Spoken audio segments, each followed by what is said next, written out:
우리는 지난 시간에 이어서 사무엘 하 18장을 본문으로 아이러니라는 제목의 말씀을 함께 나누도록 하겠습니다.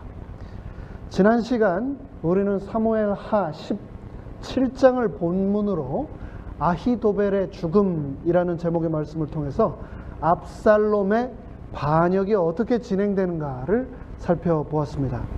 이스라엘 역사 가운데서 가장 뛰어난 모략가가 누구였다고 그랬죠? 바로 아히도벨이었다라고 했습니다. 그런데 그 뛰어난 모략군 중에 하나였던 아히도벨, 그러나 신의를 저버렸던 아히도벨, 그가 다윗을 저버리고 압살롬의 반역에 가담한 후 다윗 왕을 그 밤에 쳐서 죽이자라고 하는 야간 기습의 전략을 압살롬에게 제안을 하였으나 그 제안을 압살롬이 거절하고 다윗의 첩자인 후세의 제안, 즉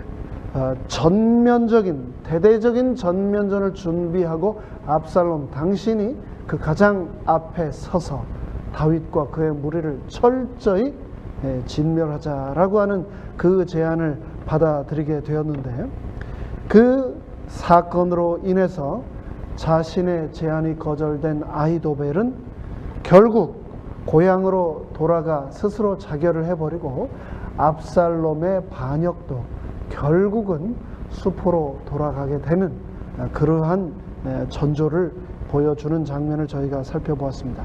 그래서 사무엘하 17장을 통해서 아무리 사람의 지략이 뛰어날지라도 세상의 역사와 인간의 마음을 이끌어 가시는 분은 하나님이시다라는 것을 우리가 알 수 있었습니다. 오늘은 사무엘하 18장, 드디어 이 압살롬의 반역의 클라이막스이자 마침표가 되는 18장을 저희가 살펴볼 텐데요. 1절부터 한 구절씩 제가 목소리를 내어 읽고 함께 하신 우리 성도님들은 눈으로 함께 읽어주시면 감사하겠습니다. 사무엘하 18장 1절부터 읽겠습니다. 1절.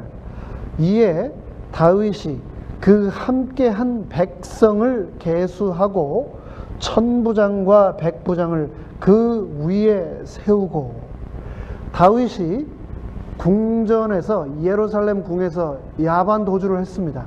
압살롬이 죽이러 쫓아온다라고 하는, 반역을 일으켰다, 왕으로 스스로 어나운스했다라고 하는 소식을 듣고 왕이 신발도 신지 못한 채 울면서 예루살렘 성을 그 밤에 도망쳐 나왔죠.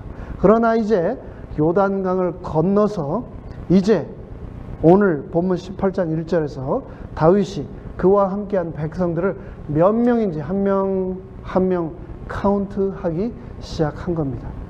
압살롬이 반역을 일으켰다라고 하는 소식과 함께 압살롬의 진영에 동참하는 무리도 늘어났지만, 압살롬이 반역을 일으켰다라고 하는 소식을 듣고 다윗의 편으로 몰려드는 사람들 또한 구름대처럼 늘어나기 시작했습니다.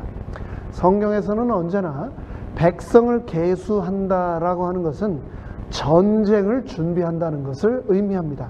다윗이 전쟁을 위하여 진영을 가다듬고자 백성을 계수하고 카운트하고, 그 카운트된 백성들 위에 백부장, 100명의 군사의 대장, 천부장, 1000명의 군사들의 대장을 세우고, 2절입니다. 그 백성을, 그 군인들을, 전사들을 내어 보낼 새, 이제 전쟁터로 내어 보냈죠. 그 진영을, 백성들을, 군인들을 어떻게 편성하였는가?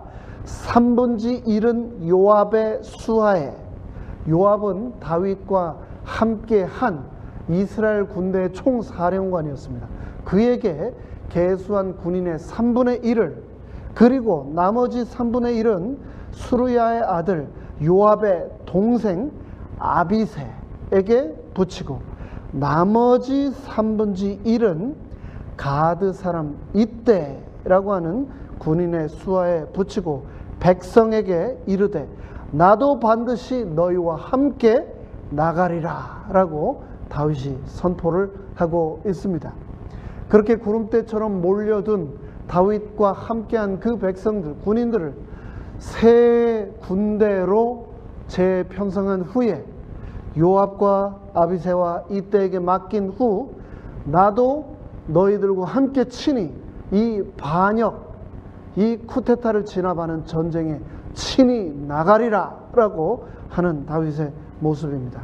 그 옛날 우리아를 전쟁터에 또 요압을 전쟁터에 내보내고 궁궐에서 혼자 한가로이 거닐던 다윗의 모습은 더 이상 발견할 수 없습니다. 자, 계속해서 3절 살펴보겠습니다. 그렇게 친히 군인들과 함께 전쟁터에 나가겠다고 한 다윗 왕에게 이 전사들이, 군대 장관들이, 군인들이 뭐라고 하는가 살펴보겠습니다.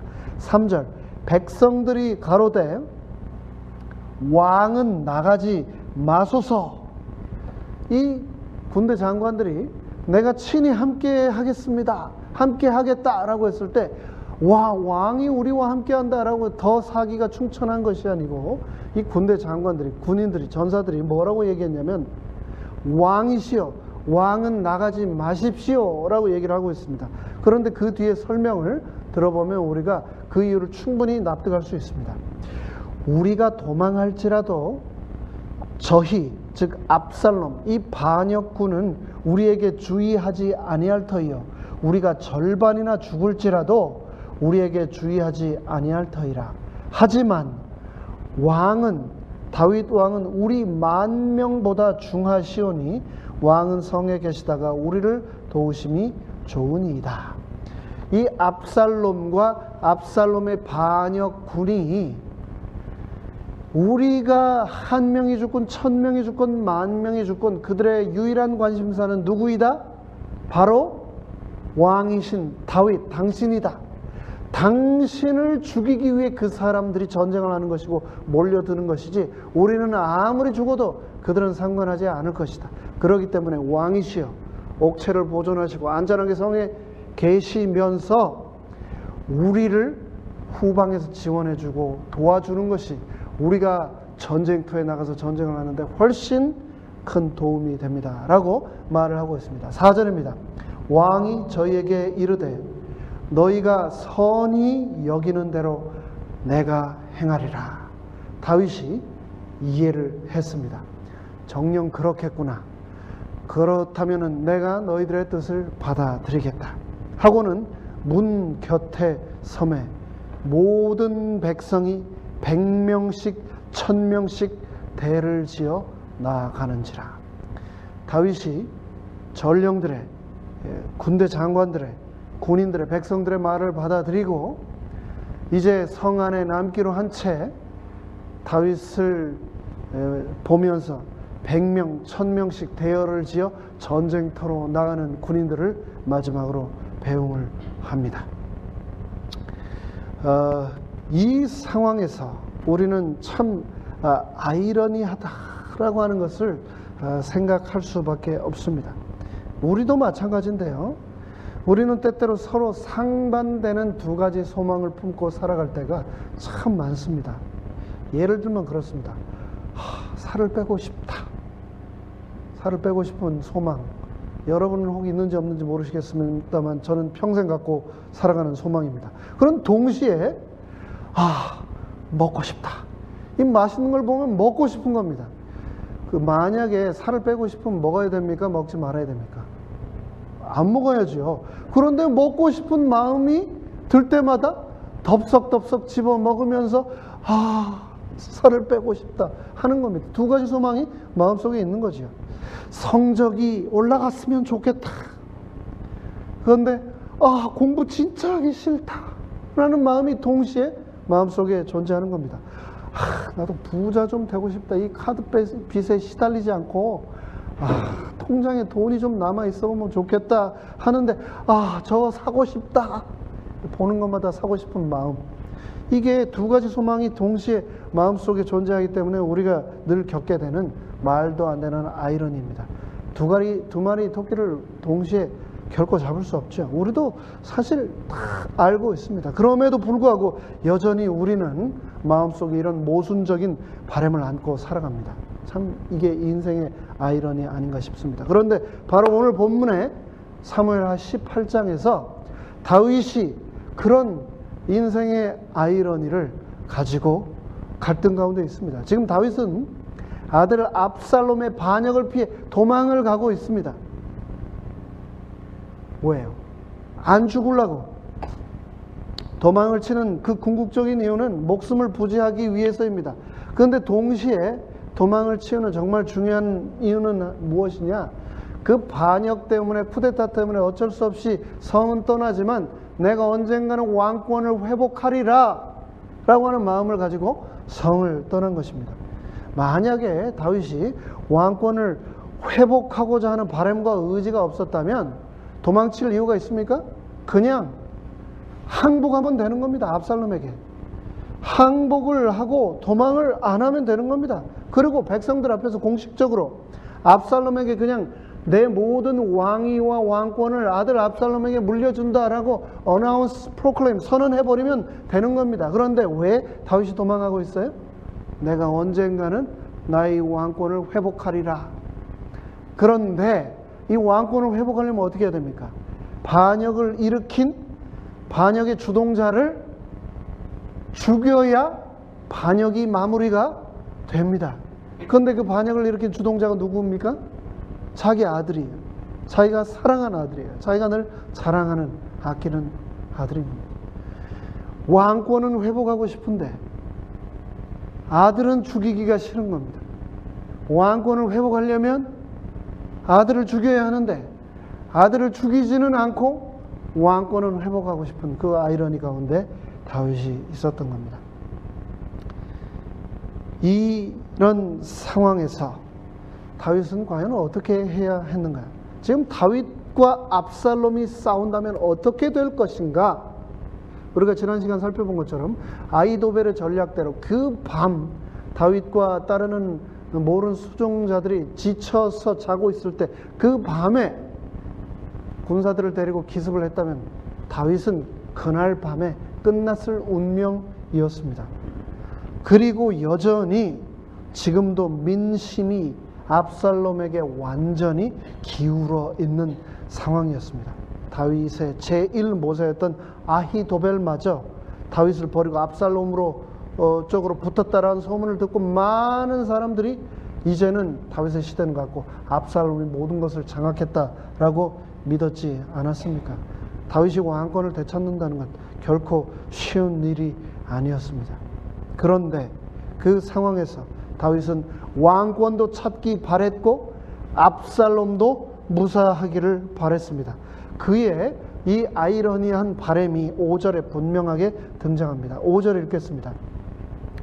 왕이 요압과 아비새와 이때에게 명하여 가로되, 이 세 사람은 다윗과 함께 피난길에 오른, 그리고 반역의 소식을 듣고 모인 군사들을 세 부대로 편성하여 보내게 된 이 군대 장관들, 3명의 군대 장관들과 또 함께한 모든 군인들이 출전하기 직전에 그 군대 장관들과 모든 군인들에게 왕이 직접 말을 하는 겁니다. 왕이 요압과 아비새와 이때에게 명하여 가로되, 나를 위하여 소년 압살롬을 너그러이 대접하라. 이게 말이나 되는 얘기입니까? 나라를 배반해 가지고 아버지를 죽이겠다고 역적을 한 압살롬을 치러 떠나는 군대를 향하여 다윗이 뭐라고요? 나의 아들 소년 압살롬을 너그러이 대접하라 하니, 왕이 압살롬을 위하여 모든 군장에게 명령할 때 백성들이 다 들으니라.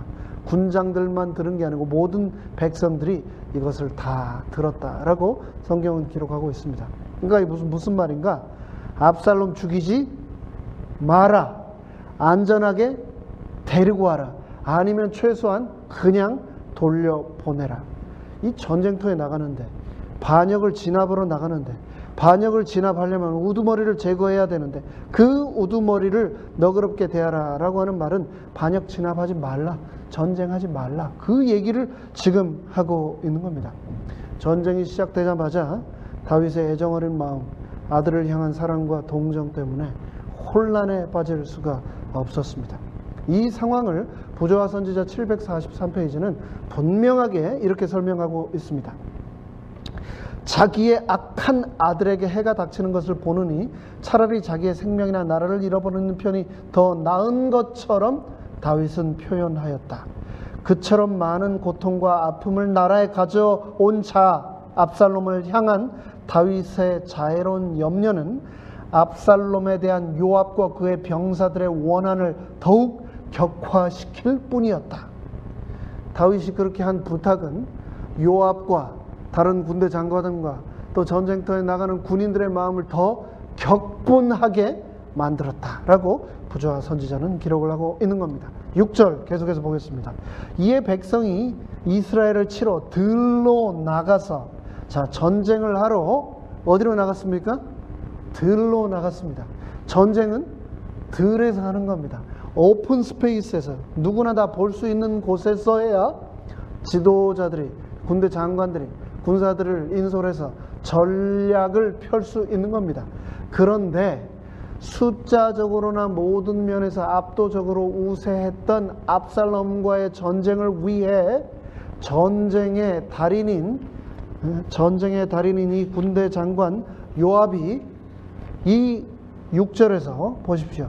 이에 백성이 이스라엘을 치러 들로 나아가서 들에서 전쟁을 안 하고 에브라임 수풀에서 싸우더니, 그러자 이 요압이 오픈되어 있는 공간에서 절대적으로 자신들이 불리한 것을 알고 그들을 유인하여 가지고 숲속으로 들어가서 전쟁을 하는 겁니다. 그런데 보십시오. 7절. 거기서 이스라엘 무리가 다윗의 신복들에게 패함에 이스라엘 무리 압살롬의 반역군이 훨씬 숫자도 많고 많은 것들을 가지고 있는 이 이스라엘의 무리, 압살롬의 무리가 다윗의 신복들에게 패함에 그날 그곳에서 사륙이 커서 2만에 이르렀고, 즉 이 에브라임 숲을 속에서 죽은 반역군 압살롬의 군대만 2만 명에 이르렀다라고 기록을 하고 있네요. 8절. 그 땅에서 사면으로 퍼져 싸웠으므로 그 나라의 숲풀에서 죽은 자가 칼에 죽은 자보다 많았더라. 요압의 군대와 다윗의 군대와 압살롬의 군대가 전쟁을 했습니다. 숲풀에서 했습니다. 숲 가운데로 유인하여 숲 속에서 전쟁을 하였습니다. 그런데 전쟁은 칼로 하는 거죠. 이 요압의 군대가, 다윗의 군대가 압살롬의 군대를 칼로 쳐 죽였습니다. 하지만 성경에서는 뭐라고 얘기하고 있냐면 칼에 맞아 죽은 자보다 숲풀에서 죽은 자가 훨씬 많았다. 이게 전부입니다. 이 성경이 말하고 있는 전부입니다.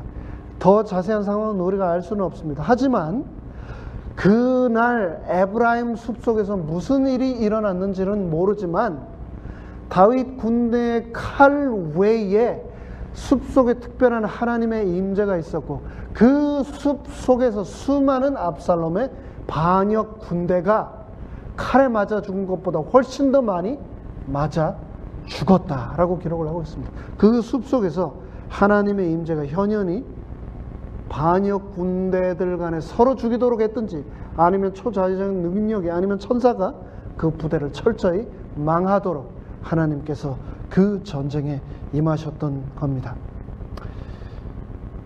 9절 읽겠습니다.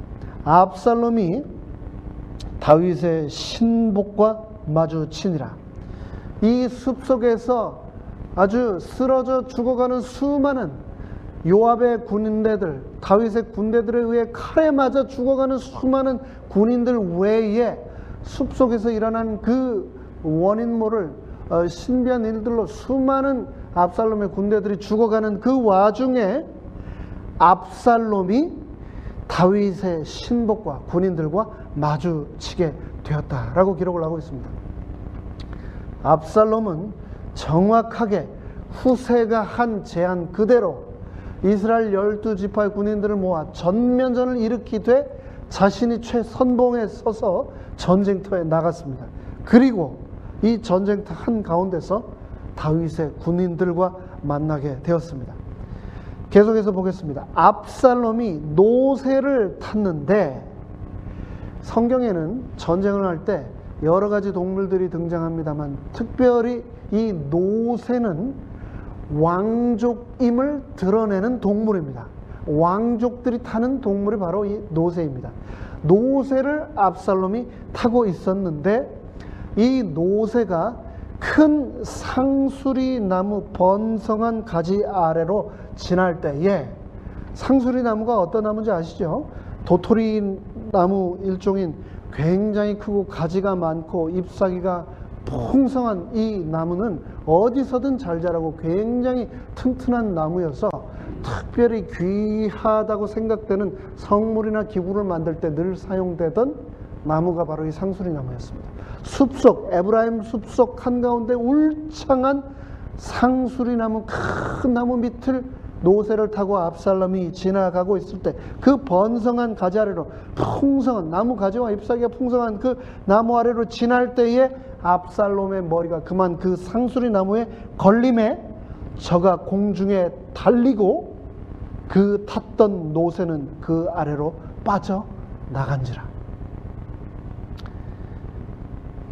압살롬이 성경에 등장할 때 빠지지 않고 등장하는 이야기가 바로 머리카락 얘기입니다. 머리카락 1년에 한 번 이발을 하면 2.2kg가 나갔다고 그랬죠. 그 풍성한 머리결을 자랑하면서 말을 타고 다니면서 4년 동안이나 성궁문 앞에서 사람들에게 어떤 송사거리가 있느냐, 왕이 해결해 주시더냐, 아야, 왕이 부족하구나, 나라면 너의 그 모든 억울함을 다 해결해 주었을 텐데.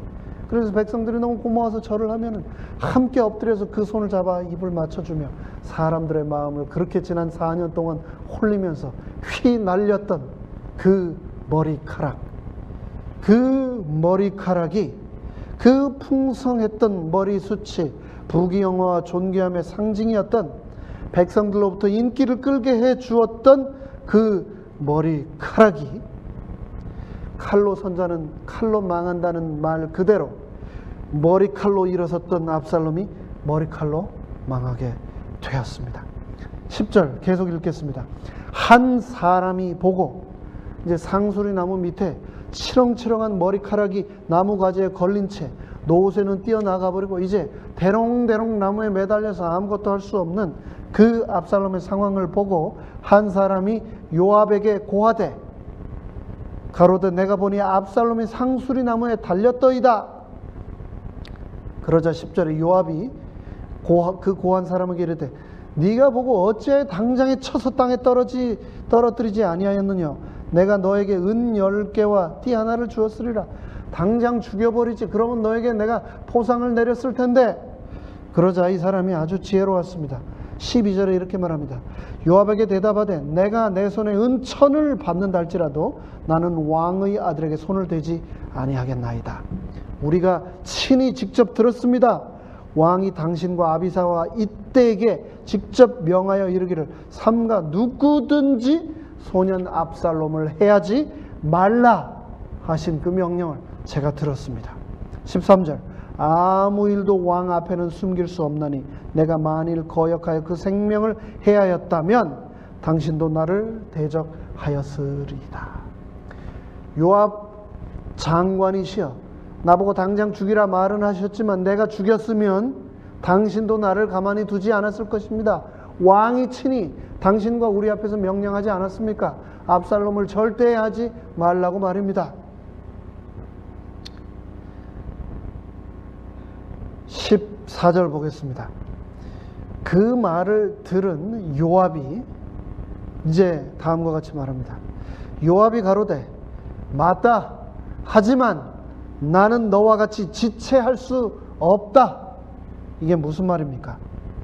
마치 이 순간을 기다렸다는 듯이 왕은 절대 해하지 말라라고 부탁을 했는데 요압은 이 순간을 기다렸다는 듯이 손에 작은 창 셋을 가지고 달려갑니다. 그리고 상수리 나무 가운데 살아서 살기 위해 발버둥 치며 대롱대롱 매달려 있는 압살롬을 그 자리에서 그 창으로, 단창으로 심장을 찌르니 15절 요압의 병기를 맡은 소년 10명이 요압의 병기를 맡은 10명이라 하면 요압 장군의 측근 친위대 요압을 보호하는 그 군대 중에 가장 최고의 장수들이겠죠. 그 10명이 마치 기다렸다는 듯이 압살롬을 애워싸고 어떻게 죽였냐면 쳐서 죽였다라고 기록을 하고 있습니다. 압살롬의 심장을 단창으로 요압이 관통시킨 그것은 이제 압살롬을 너희가 원하는 대로 해도 좋다라고 하는 허락의 신호였고, 그것을 그대로 이 10명의 군인들은 그 자리에서 압살롬을 쳐서 죽임으로 시행을 한 겁니다. 여기에서 보면 참 요압과 압살롬은 닮아도 너무 닮았다라는 생각을 하지 않을 수가 없습니다. 보면은 둘 다, 요압과 압살롬은 둘 다 과감합니다. 둘 다 저돌적입니다. 다윗이 분명히 이스라엘의 군대 장관을 절대 해하지 말라라고 했는데 요압은 자기가 의무로 불러다가 살해를 해버리고 왕 앞에 나섭니다. 압살롬도 결코는 해서는 안 되는 자신의 형을 잔인하게 칼로 살해를 해버렸습니다. 둘 다 냉철하면서 잔인했습니다. 다윗 왕 앞에 자신이 나갈 수 있도록 하라라고 명령을 내리고 자신을 찾아오지 않는 군대장관 요압에 향한 그 분노를 요압의 밭에다가 불을 질러버리는 그런 잔인한 모습을 압살롬도 너무나 서스럼 없이 행했습니다. 그런데 이 마지막 오늘 18장 본문에서 살기 위해 상수리 나무에 매달려 있는, 머리가 엉켜서 생명을 부지하기 위해서 몸부림치고 있는 그 압살롬, 자기가 외갓집에 도망가 있던 그 압살롬을 친히 왕에게 거짓말을 해서 데려와 가지고 새로운 왕으로 세우려고까지 마음속에 품었던 그 압살롬을 비정하게 그 자리에서 칼로 찔러 죽여버리는 이 둘은 어쩌면 서로 너무나 닮았기 때문에 통했었는지도 모르겠습니다. 그렇게 압살롬은 생을 마감하고 맙니다. 16절 보겠습니다. 요압이 나팔을 불어. 이 성경에 등장하는 전쟁터에서의 나팔은 전쟁의 시작을 알리는 신호이자 동시에 전쟁이 맞춰졌다라고 하는 신호를 알리는 수단이었습니다. 요압이 압살롬을 창으로 찔러 죽이고 그의 군인 10명이 압살롬을 돌로 쳐 죽인 후에 나팔을 불었습니다. 나팔을 불어 백성들로 그치게 하니 저희가 이스라엘을 따르지 아니하고 돌아오니라. 이제 전쟁이 끝났다. 반역자 압살롬이 처단되었다.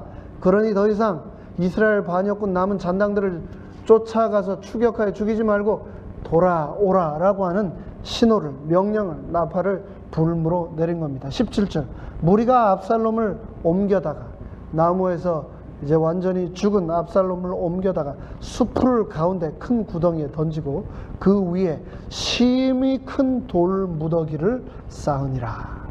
온 이스라엘 무리가 각기 장막으로 도망하니라. 압살롬의 반역은 이렇게 끝나게 되었습니다. 그리고 요압은 즉시 전투 중지 명령을 내렸습니다. 치욕적인 불명예를 나타내는 영원한 기념물 돌 무더기 아래 차가운 시신이 되어 압살롬은 눈을 감게 되었습니다. 그리고 이제 18장의 마지막 마지막으로 한번 가보겠습니다. 31절로 33절까지 읽겠습니다.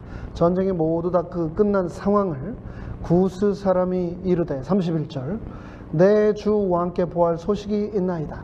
전쟁이 마쳤다고 하는 소식을 사신인 이 구스 사람이 왕에게 뛰어가서 전하고 있습니다. 여호와께서 오늘날 왕을 대적하던 모든 원수를 갚으셨나이다. 그러자 32절에 왕은 전쟁의 승패 그리고 피해 정도를 묻는 것이 아니라 제일 먼저 무엇을 물었냐면 소년 압살롬이 잘 있느냐를 물었습니다. 그때 구스 사람이 대답하되 내 주 왕의 원수가 일어나서 왕을 대적하는 자들은 다 그 소년과 같이 되기를 원하나이다. 왕이 듣기 원치 않아 하는 압살롬의 죽음의 소식을 이 구스 사람은 돌려서 압살롬이 죽었다는 소식을 다음과 같이 전했습니다. 그러자 33절 왕의 마음이 심히 아파 문루에 올라가서 우니라. 저가 올라갈 때 말하기를 내 아들 압살롬아 내 아들 압살롬아 내가 너를 대신하여 죽었다면 압살롬 내 아들아 하였더라. 다윗이 압살롬을 향하여 이보다 더 사무치는 슬픔을 표현한 곳은 성경 그 어디에도 없습니다. 참 안타까운 장면입니다. 그래서 이 장면을 많은 사람들은 이용을 해서 아버지가 아들을 향한 사랑, 부모의 사랑을 강조하고자 할 때 이 바로 사무엘 18장 33절을 많이 사용합니다. 그런데 생각을 하면 할수록 정말 다윗이 압살롬의 죽음이 마음이 아파서 그것 때문에만 이토록 통곡을 하였을까라는 생각을 제가 하게 되었습니다. 우리가 흔히 지도자를 손을 꼽을 때 두 가지 타입의 지도자를 우리가 있다고 말을 합니다. 첫 번째는 people oriented person입니다. 항상 사람이 가장 중요한 그런 지도자가 있습니다. 두 번째는 task oriented person이 있습니다. 사람보다도 이루어야 하는 임무가 더 중요한 사람입니다. 1914년 영국 인듀런스 호를 타고 남극 탐험 길에 올랐다가 출발하자마자 빙산에 배가 좌초되어서 실패를 하게 되었지만 끝까지 전 대원을 구조하겠다라고 하는 그의 목표를 634일 만에 이루면서 전 대원을 살려낸 어니스트 셰클턴이라고 하는 사람을 여러분은 기억하실 겁니다. 이 사람은 미션에는 실패했지만 그와 함께 했던 전 구조대원을 2년에 가까운 시간에도 불구하고 한 명도 포기하지 않고 배를 구해서 허락해 주지 않는 그 왕실로부터 배를 구해서 남극에 가서 그 대원들을 한 명도 빠지지 않고 구해낸 인물이었습니다. 그에게는 항상 사람이 제일 중요한 사람이었습니다. People oriented person이었죠. 그런데 반면에 이 task oriented person 같은 사람이 또 주위에 많습니다. 대표적인 사람을 꼽으라면 저는 만리장성을 세운 진시황제를 꼽겠습니다. 진시황제에게는 사람은 중요하지 않았습니다. 만리장성을 세워서 마치는 것. 그래서 그 만리장성을 쌓다가 얼마나 많은 사람들이 죽어갔는지 모릅니다. 하지만 그에게 중요한 것은 쌓다가 죽어간 사람이 아닌 성 자체였습니다. 다리를 놓기 위해, 도로를 뚫기 위해 수많은 사람들이 죽어도 상관치 않고 그 일을 이루기 위해서 모든 것을 던지는 그런 지도자들이 얼마나 많습니까? 압살롬은 어떤 스타일의 지도자였을까? 그는 발끝에서 머리까지 흠잡을 데 없이 잘생긴 그의 외모로 백성들의 문제를 해결해 주는 것처럼 아버지를 대항하여 꾸준히 4년 동안이나 반역과 전쟁을 준비했습니다. 그가 철저하게 준비한 후 일으킨 그 반역에 이미 백성들의 모든 마음이 압살롬에게 기울어 버린 그 상태에서 다윗은 해볼 도리가 없다는 것을 재빠르게 판단했을 것입니다. 그래서 성을 포기하고 달아났을 것입니다. 그런 상황에서 다윗은 지금 또 다른 위협 가운데 서 있습니다. 18장은 이렇게 끝나지만 19장을 보면 계속해서 이 반역의 마무리가 어떻게 되고 있는지 우리가 알 수 있습니다. 19장 4절에 보면은 이렇게 말하고 있습니다. 왕이 그의 얼굴을 가리고 큰 소리로 부르되 내 아들 압살롬아 압살롬아 내 아들아 내 아들아 하니 18장에서 그렇게 울고 불고 몸부림치면서 죽은 아들 압살롬을 슬퍼하였는데 19장에서 그렇게 전쟁이 목숨을 걸고 전쟁을 해서 반역군을 물리쳤는데 왕이 기뻐하기는커녕 아들이 죽은 것으로 너무나 슬퍼하니까 백성들이 전부 슬픔에 빠졌고 전쟁에서 승리한 군대들마저 슬픔에 빠지게 되었습니다. 계속해서 4절에서 왕은 내 아들 압살롬아 압살롬아 내 아들아 내 아들아 라고 울자 5절에 요압이 이렇게 말을 하고 있습니다. 요압이 집에 들어가서 왕을 이제 독대를 하는 겁니다.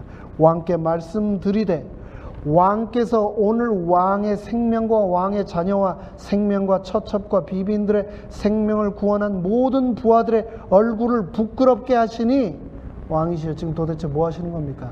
왕의 생명과 왕의 가족과 왕의 나라를 구한 이 군인들을 부끄럽게 만드십니까?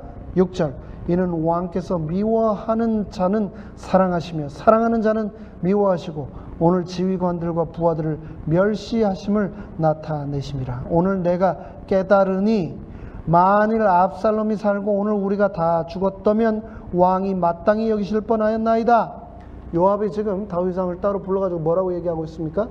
왕이시여 우리가 차라리 다 죽고 압살롬이 살았다면 왕이 도리어 기뻐하시겠네요 라고 얘기를 하고 있는 겁니다. 그러면서 7절에 이렇게 말하고 있습니다. 이제 곧 일어나 나가 왕의 부하들의 마음을 위로하여 말씀하옵소서. 왕이시여 지금 당장 그 자리에서 일어나서 백성들이 다 모여있는 저 앞에 나가셔서 이렇게 말씀하십시오. 내가 여호와를 두고 맹세하옵노니 왕이 만일 나가지 아니하시면 오늘 밤에 한 사람도 왕과 함께 머물지 아니할지라. 그리하면 그 화가 왕이 젊었을 때부터 지금까지 당하신 모든 화보다 더욱 심하리이다. 아니 무슨 말인가? 지금 당장 나가서 전쟁터에서 피 흘리며 반역자를 처단하고 승리를 하고 나라를 구해온 모든 백성과 전쟁터의 영웅들에게 나가서 정말 잘하였다, 수고하였다, 고맙다라고 지금 말을 안 하시면 이 밤에 다윗 왕이시여 당신이 평생 겪은 그 어떤 수모보다도 그 어떤 후회보다도 더 큰 후회를 할 줄 아십시오. 이게 무슨 말입니까? 요압이 지금 자기가 말한 대로 하지 않으면 그 밤에 자기와 함께한 모든 군대들을 다 이끌고 다윗을 치고 예루살렘으로 들어가서 요압이 왕이 되겠다라고 선을 하겠다라고 협박을 하고 있는 겁니다. 그러자 다윗의 모습을 보십시오. 8절 왕이 일어나. 그 말에 요압의 협박에 굴복하여 왕이 그 자리에서 일어납니다. 일어나 성문에 나가서 앉으매 어떤 사람이 모든 백성에게 말하되 왕이 문에 앉아 계신다 하니 모든 백성이 왕 앞으로 나아오니라. 요압의 협박에 다윗은 목숨을 부지하기 위해서 그 자리에서 일어나 성 앞으로 백성들 앞으로 나아가서 전쟁을 치하하게 됩니다. 우리가 분명하게 볼 수 있습니다. 이스라엘의 모든 실권이 이미 압살롬이 쿠데타를 일으켰을 때 다윗에게서 떠나 버렸습니다. 그는 그것을 대항할 힘이 하나도 없었습니다.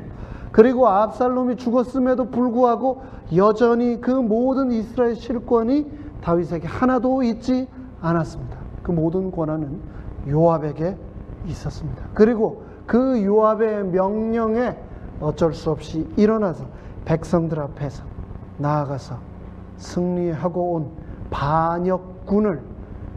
반역자를 처단하고 온 군인들을 치하하게 되었습니다. 이 다윗의 통곡을 우리는 압살롬의 죽음만을 대한 통곡으로 우리는 보는 것보다는 좀 더 나아가서 모든 하나님의 위가 떠나버린, 모든 것을 잃어버린, 자신의 죄의 결과로 인해서 모든 것을 잃어버린 다윗의 비참함, 철저한 모든 상실의 그 현실을 자각한 다윗의 눈물이라고 우리는 또한 볼 수도 있겠습니다. 이제 말씀을 마무리하겠습니다. 오늘 본문은 처음부터 끝까지 온통 아이러니로 가득 차 있습니다.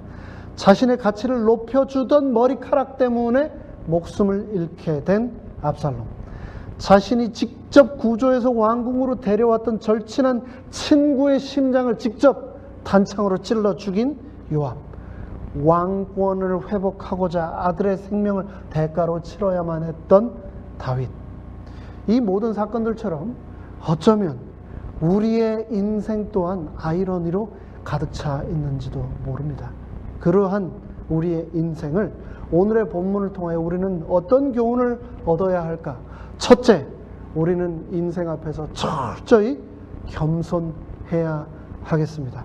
내가 얼마나 연약한 존재인가, 내가 얼마나 어리석고 모순적인 바람을 가지고 살아가는 존재인가를 깨닫고 겸손해야 한다는 겁니다.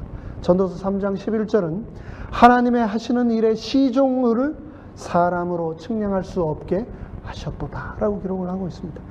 하나님이 하시는 일을 우리는 감히 알 수가 없는 그러한 존재입니다. 그렇기 때문에 더욱 겸손해야 하겠습니다. 둘째, 하나님께서 역사를 주관하신다라는 것을 우리는 철저히 기억해야 하겠습니다. 압살롬이 아히도벨의 계략을 벌인 것은 우연이 아니었습니다. 압살롬이 직접 전투에 참여해서 상수리 나무에 머리카락이 걸린 것도 우연이 아니었습니다. 이 세상에 우연은 단 하나도 존재하지 않습니다. 모든 것이 하나님의 계획과 하나님의 뜻 안에서 이루어진다라는 것을 우리는 기억해야 하겠습니다. 잠언 16장 9절은 분명히 우리에게 말하고 있습니다. 사람이 마음으로 자신의 길을 계획할지라도 그 걸음을 인도하시는 자는 여호와 하나님이시다라고 분명히 말하고 있습니다. 우리는 인생의 아이러니 한복판에 서 있습니다. 많은 것이 혼란스러울 수 있습니다. 하지만 이 모든 것들이 하나님의 주권에 의한 것임을 분명히 기억하고 하나님께서 인생과 역사를 주관하신다는 것을 기억하게 되시기를 간절히 바랍니다. 하나님께서는 공의롭게 압살롬을 심판하셨고 다윗에게 신실하게 약속을 지키셨습니다. 오직 주님만 의지하며 겸손한 우리 모두가 되시기를 간절히 바라면서 말씀을 마치겠습니다. 이제